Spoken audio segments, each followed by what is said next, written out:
Okay, guys, welcome everybody to our Instagram live. So we're here to educate everybody on the question that has been trending. Is BBL safe? So that's what we're here to do now. Welcome, guys. Keep your questions for us. We're ready to answer all your questions. So I have here with me Dr. Malu, our plastic surgeon, and my name is Dr. Joy. Great. Welcome, everybody. You're all welcome, and I appreciate you all for all your interest in what we do, especially our renewed family. You're all welcome. It's amazing to have you on our lives, over our thousands and thousands of followers. We really appreciate you, and we thank you for the interactions that you've had about BBL in the past few days.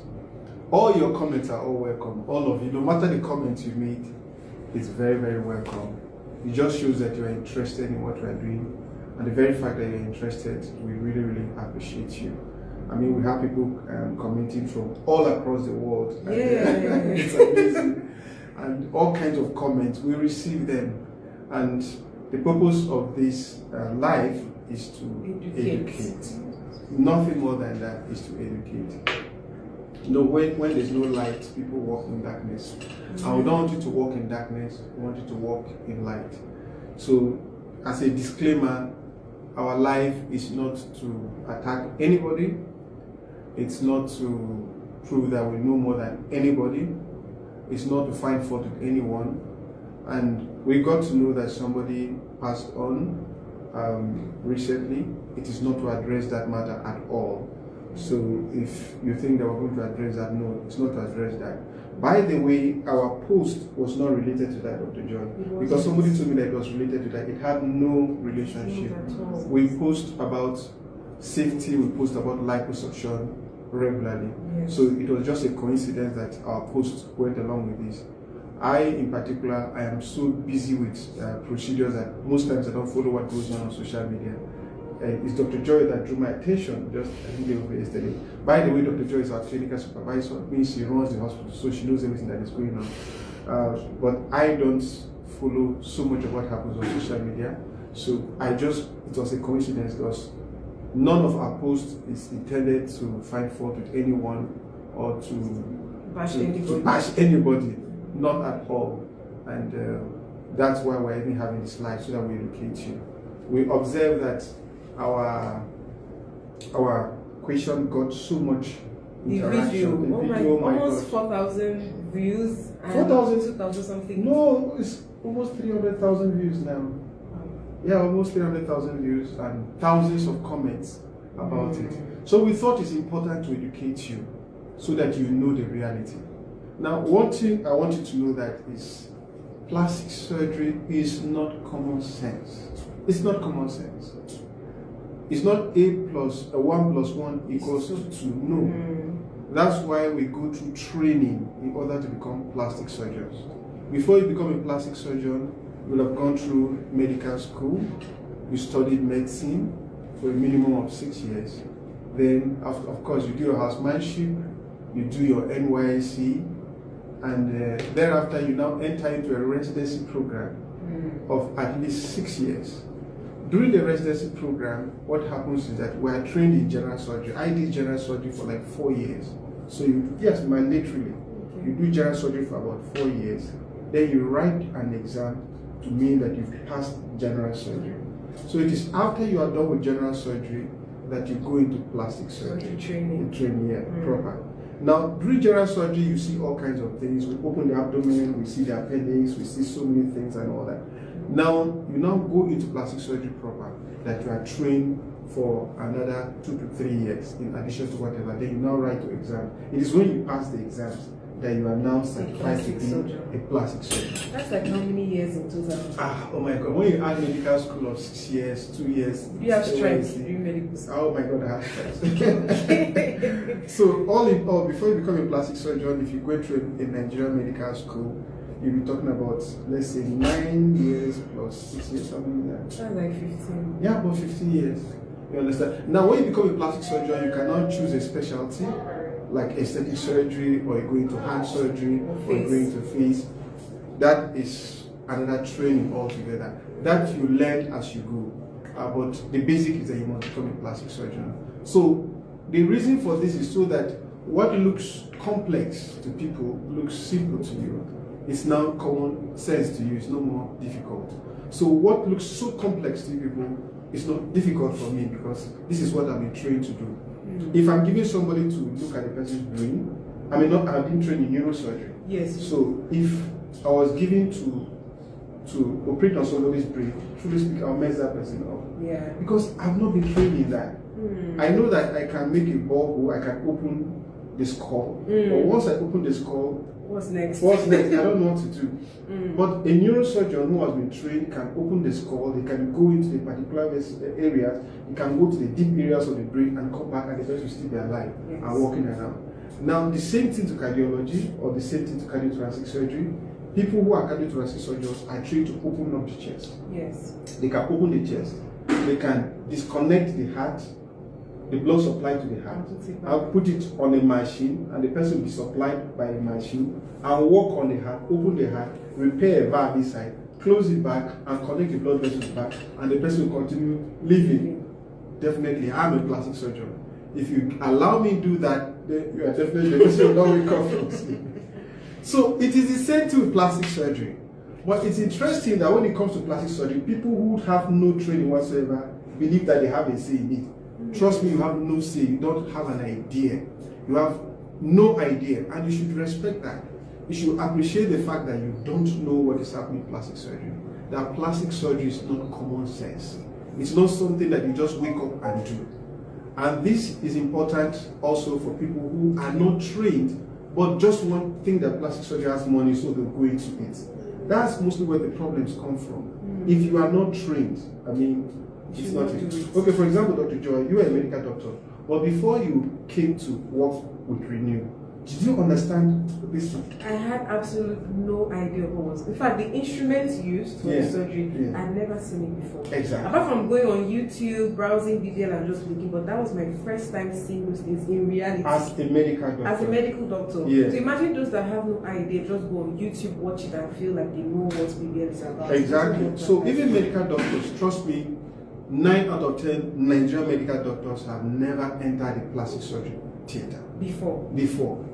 We happen to be the pioneers of plastic surgery, in Nigeria. Renew Aesthetics, Granville, Lekki Hills, and a few other hospitals run by plastic surgeons. We literally have started this era of plastic surgery in Nigeria, and we're doing very, very well. To the point that we have reversed medical tourism. So you have people leaving US, Canada, UK to come to Nigeria to do surgery. And that should tell you that there's a lot of trust in what we do. But that has to do with a lot of expertise. So it is not common sense. And dignity is that you respect the fact that this is not your area. If you have never entered a plastic surgery theater, you may think you know what is going on, you have literally no idea. And having said that, I would like us to go to the core of the issue, which is that what you think you know as BBL, you may not even know what BBL is. Now, when you ask what is BBL, what is BBL? You know, the meaning of BBL. The meaning is Brazilian butt lift. Yeah. Right. But what happens there is it's not Brazilian butt lift. People think that they go and lift the butt. The name BBL is not a medical terminology. It's a colloquial name that was given to people, probably Brazilians, who were probably one of the first to do this. Yeah. So they say it's a Brazilian butt lift. They don't lift the butt. There's nothing like lifting the butt. You don't lift the butt as literal lifting of the butt. It's simply a description of fat transfer to the butt. Isn't it? Yeah, so BBL means where we take out fat from either your tummy or your back, and then we put that fat in your butt to just enlarge it. Yes. Not that we're lifting the butt, but just to enlarge the butt. So that's just what BBL is. Exactly. And lipo needs to be done first for that to happen. Exactly. And lipo is fat removal. And let me shock you guys about BBL. How long does BBL take? 10 minutes. 10 minutes. 10 minutes. That's the fastest part of the surgery. Is the last and the easiest part of the surgery. BBL takes just about 10 minutes. So that's why when people make so much noise about it, I say, this is what we do like this. It just takes just about 10 minutes, at most 15 minutes if you are taking time. Maybe you have some difficult hips and all that. But normally today, we did, how many did we do today? We had 2 BBLs today, and none of them even took up to 10 minutes. So it is a very, very simple procedure to do. It's not as complex as people describe it. The reason why people are describing it complex is because of what I say. You're not a plastic surgeon. I mean, the pilot just gets into the plane and presses 1 or 2 buttons and you are in the air. You understand? It looks so simple because this is what he's trained to do. In the same way, we are trained to do this thing. And if you're a plastic surgeon and you do BBL, 10 minutes, you are done. The real work is in removing the fat. The liposuction. The liposuction is where the main work is. It's not in the transfer. Transfer, I can even do it with my eyes closed. I've done so many fat transfers that I can do it with my eyes closed. So the big deal about BBL is completely unnecessary. It stems out of ignorance. But I'm going to give you an education today as much as possible. I'll try and enlighten you about what BBL is. So let's go to the board. I'll show you what inside it tells what happens. Great. So this is the screen. I don't know if you can see the screen. So if you can see the screen, this is the butt. I drew it, so it may not be that good. It's massive. So, but this is somebody's bum bum. So this is the classic bum bum, as you can see. Now the butt has the skin. This black thing you can see. You can take it to be the skin. Now, just beneath the skin, you have fat. There's a whole fat layer. The whole fat layer is there. The bulk of the butt is made up of fat. And the female butt actually has more fat than the male butt. The male butt has more muscle, while the female butt classically has more fat. So you have a whole fat layer there. Below the fat layer and very deep is where you have the muscle. This thing I drew here, this is where you have the muscle layer. That has to do with the muscles of the butt. Now, what these muscles do is that they are responsible for movement. So definitely they are attached to the bones. The butt muscles are attached to the bones. They help you in movement. They help you in sitting so that you're not sitting directly on the bone. What you sit on is you sit on the combination of the fat and the muscle. Now, inside the muscles is where you have these vessels that people talk about. This is where you have the gluteal vessels. The gluteal vessels supply the muscle. And those short vessels that people talk about, they are located deep within the muscle. So, if you're going to have any problem, you will have to pass the skin, pass the fat, go into the muscle, and find the vessels to have a problem. You must really be looking for a problem for you to have a problem. Now, what do we do during fat transfer? Built cannulas. These are cannulas. These are because the fat we take is from your body. And what we simply do is to carry some of that fat and put it in this fat layer. There's already a provision. Oh, that's great.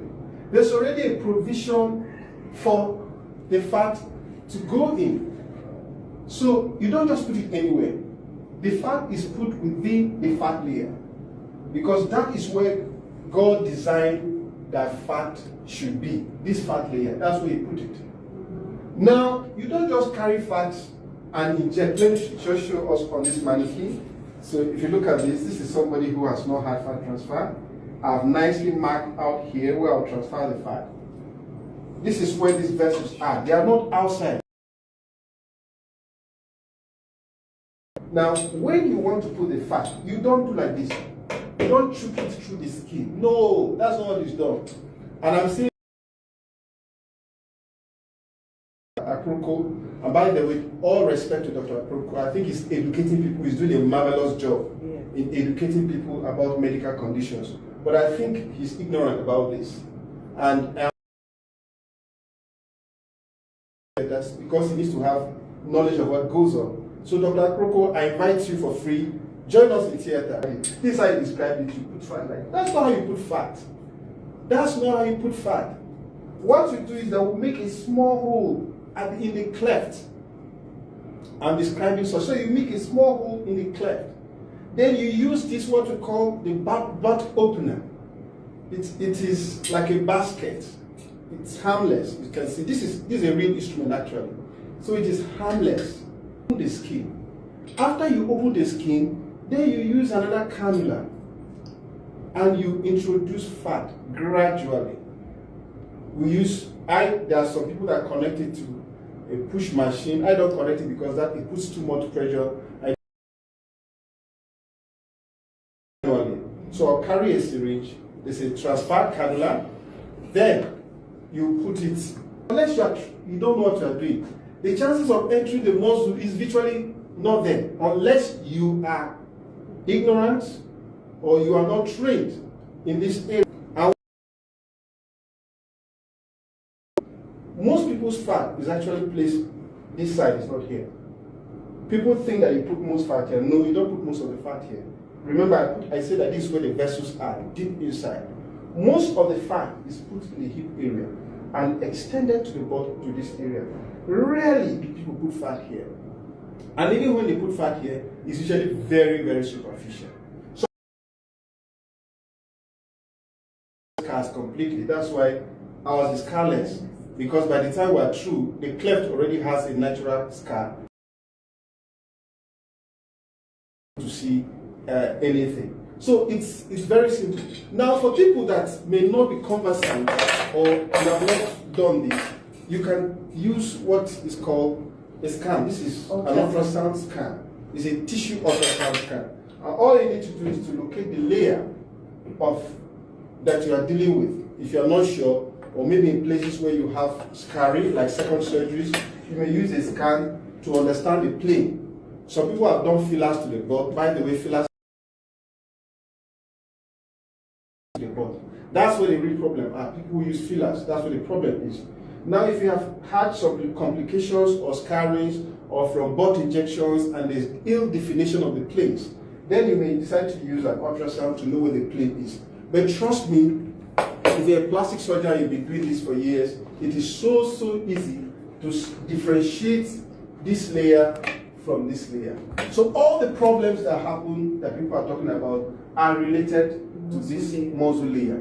And as I've said, the only thing, let me have the camera again, the only reason when you will get to that layer is if you go like this. If you decide to go deep like this. But if you come this way, the chances of you going there is not there because you are virtually parallel to the muscles.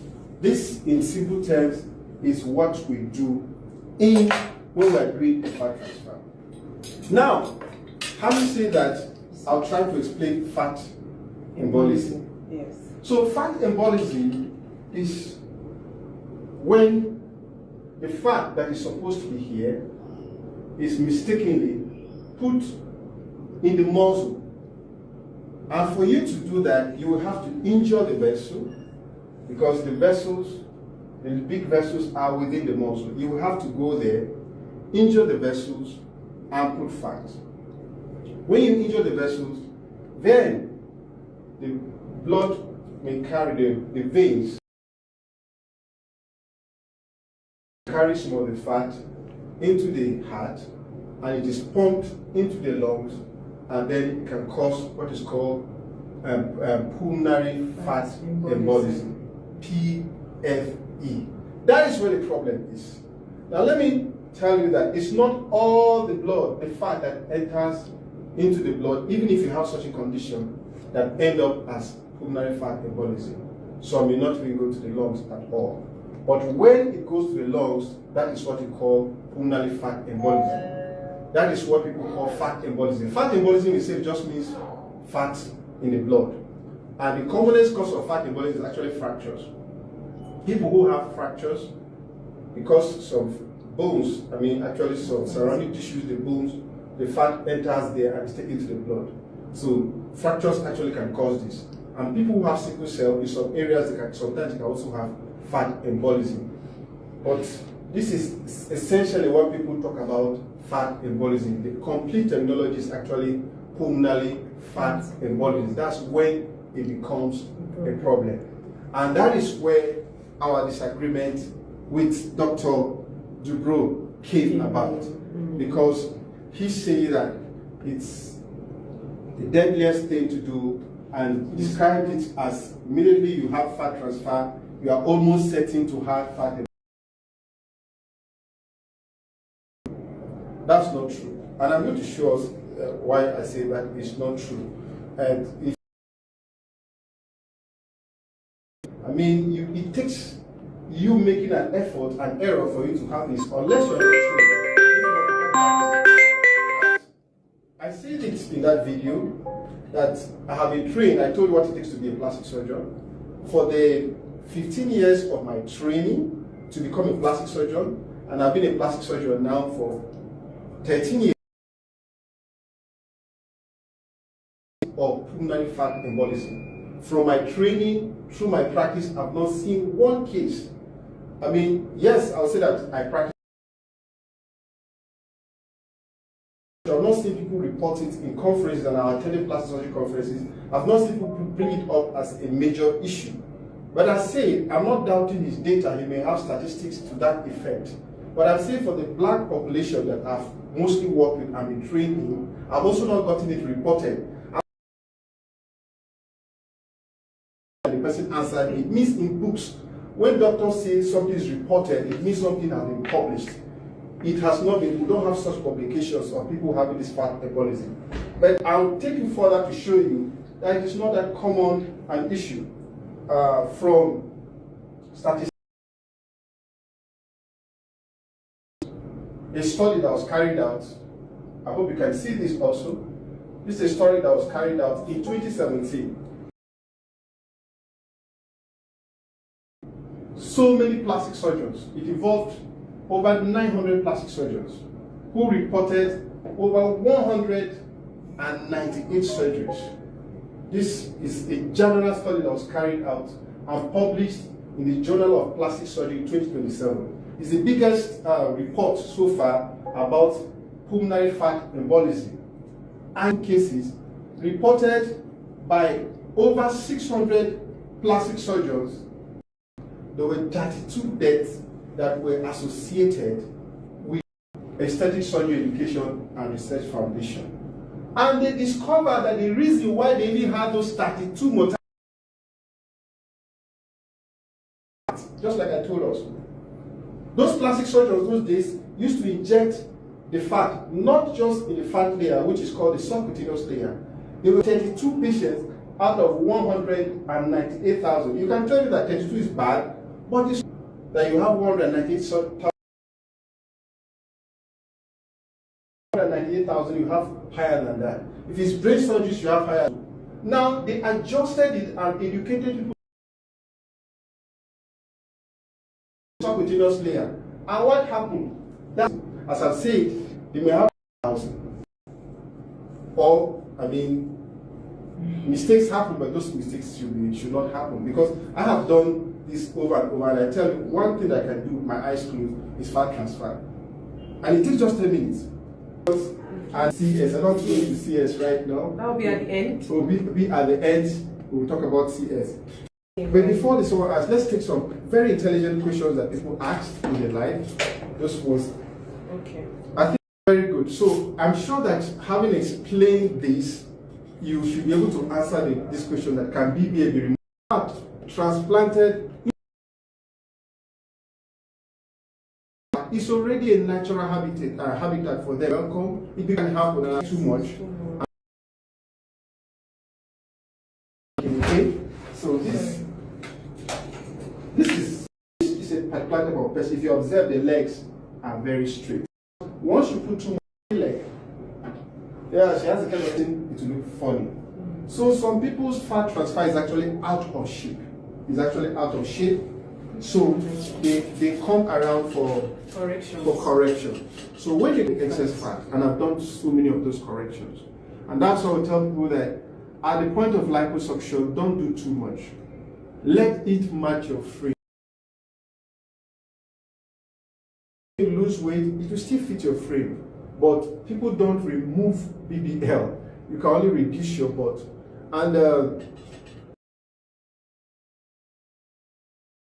And the doctor, look at his jobs. If you see his job, if that is the kind of job you like, then go for it. But if those are not the kind of jobs you like, they don't go for it. Because doctors are like tailors. They have a technique, and they hardly change from that technique. It's very difficult to change from that technique.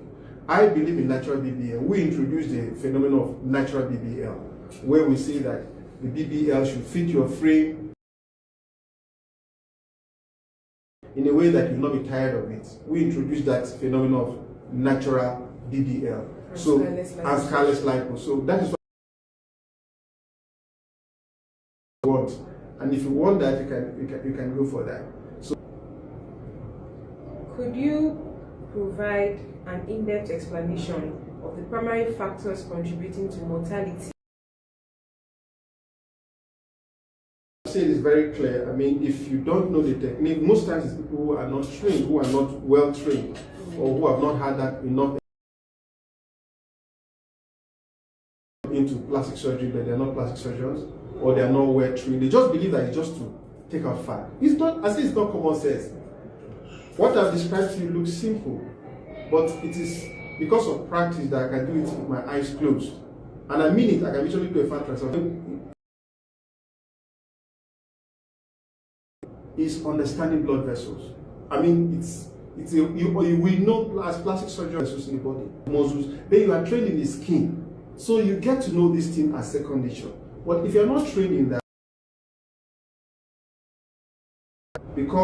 go through a training, then you understand this thing. So the biggest problem that leads to this is always bad technique.